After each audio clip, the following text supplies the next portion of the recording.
I think on the one hand, you have people who are the anti-Western types, those who are opposed to the United States imperialism or hegemony, and they want to see a multipolar world, right? The BRICS, the multipolar world, the de-dollarization. These are all buzz phrases that are very popular with a particular type of. They're pretty stupid, but yes, they're popular. Perhaps. Yeah, and then on the other side, you have people who are perhaps not fully pro or hawkish America, but they're like, well, nothing can replace the dollar because it's not going anywhere. And they say that China's impending collapse, right? But I'm pretty sure I've been hearing the impending Chinese collapse for about 20 years. And so far, nothing's happening. Don't get me wrong. I'm very well aware of the internal Chinese challenges. But where is it, Peter? Is it on one hand or is it in the middle somewhere? Like, take me through where you see. Let me take a bit of a steaming shit on both of those. Let's start with BRICS. The very concept of a multipolar world requires a security guarantor and a market sink. So the only way a multipolar world works is if it's a unipolar world where the unipole chooses to make it multipolar on a daily basis. Bullshit. So no. Let's talk about the world where we're on the other side, where the Chinese are going to collapse. That is actually something I'm pretty sure has to happen because we're actually seeing the eradication of the Han ethnicity in real time right now. But whether it happens in 1 year, 5 years, 10 years, or 30 years, of course, really matters to everyone who's alive right now.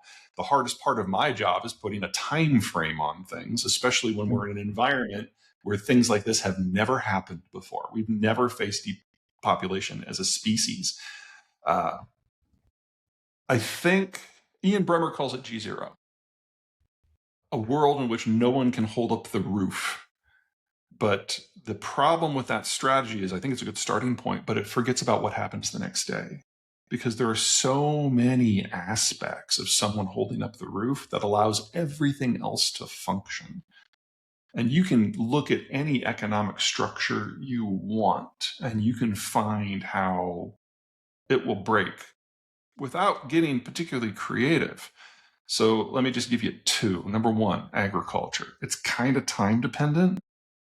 And as a rule, most of the world's fertilizer originates on a continent different from where it is used.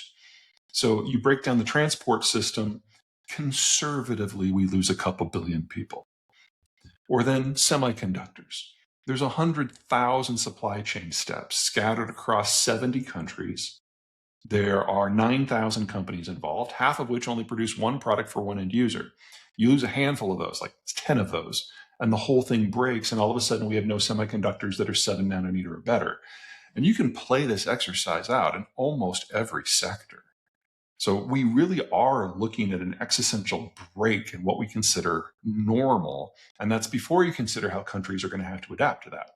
That's one of the reasons why I find Europe so interesting right now, because it has been a player on the sidelines passively absorbing the benefits of this old system. But it has a first world infrastructure and a first world educational system. And to think that they can't adapt is silly.